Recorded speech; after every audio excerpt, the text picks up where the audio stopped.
Now, Washington Mornings on the Mall. 105.9 FM. And AM 630. WMAL. 7:37. Coming up in about an hour, we'll be talking to Larry Kudlow from CNBC. And in the top of the 8 o'clock hour, a rollicking debate, I promise you, a rollicking debate on a Virginia bill that would ban smoking in cars if children are present. It's Brian Wilson and Larry O'Connor. And joining us now, Peter Schweizer, author of last year's blockbuster book, Throw Them All Out, How Politicians and Their Friends Get Rich Off Insider Stock Tips, Land Deals, and Cronyism that would send the rest of us to prison. But that is a heck of a title, isn't it? It is. And that is seriously a book that rocked Capitol Hill, the revelations of insider trading by politicians. And now Peter Schweizer has taken his efforts and talents to Fox News. Last Friday on Hannity's show, they did a 1-hour special called Boomtown, all about the business that is the federal government. Peter Schweizer, thanks so much for joining us this morning. And tell us about Boomtown. What did you uncover? Oh, well, it's great to be on with you. Thanks for having me, guys. Well, really what Boomtown is, it's a look at how Washington, D.C. Has really become the new American boomtown. This is a town, as you guys may know, that has passed Silicon Valley now with the highest per capita income in the United States. It's a town that has a lot of luxury consumption, whether it's cars or fine wines or whatever. And that's really unusual. I mean, I lived in D.C. in the 80s and part of the 90s, and at that time it was not that sort of a city. So what we really discovered is that Washington is awash with cash. But unlike other boomtowns, Abilene, Texas, which, of course, brought us cattle drives and beef, or San Francisco with a gold rush became a boomtown, Washington, D.C. is a boomtown that actually really doesn't produce anything. It really extracts its wealth from the rest of the country, and that makes it very, very unusual in American history. And one of the things that I think is always, and I think it's, by the way, a great premise, I'm glad you're exploring this. When you live in Washington, D.C., you are insulated from so many things that the rest of the country is going through, let's say during a recession, because the government continues. While business may suffer during a recession, the government's always there. People always have money. The property prices don't drop in Washington, D.C. like they do in other places. And so we get sort of this insulated view of what is going on in the world, which is not in sync with much of the rest of the country. No, that's a great point, Brian. That's exactly right. I mean, Washington, through this great recession over the last several years, from the financial crisis on, has done much better than anywhere else in the country. And it's precisely for that reason. In fact, there almost seems to be sort of an inverse relationship between how Washington does and how the rest of the country does. So that, Washington, D.C., because there is so much government money that is being pumped into the system, and a lot of that gets captured in Washington. There was one study that looked at, for example, stimulus spending, the stimulus that was we were supposed to spend our way out of the Great Recession.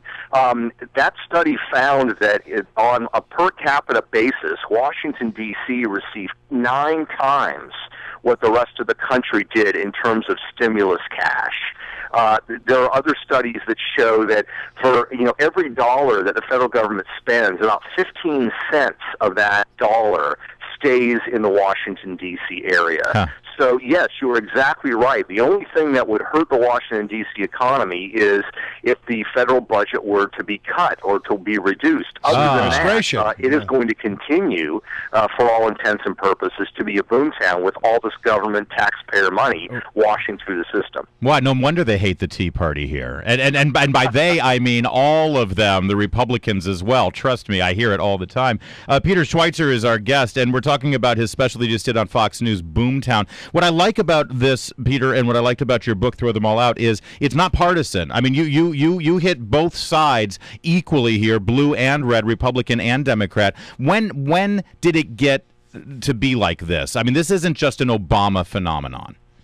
No, you're exactly right, Larry. That's a very good point. What we said in the special, I think it's true, is that when we think of politics, we think of red and blue, but frankly, what really matters in Washington, D.C. is green. Yeah, there you go.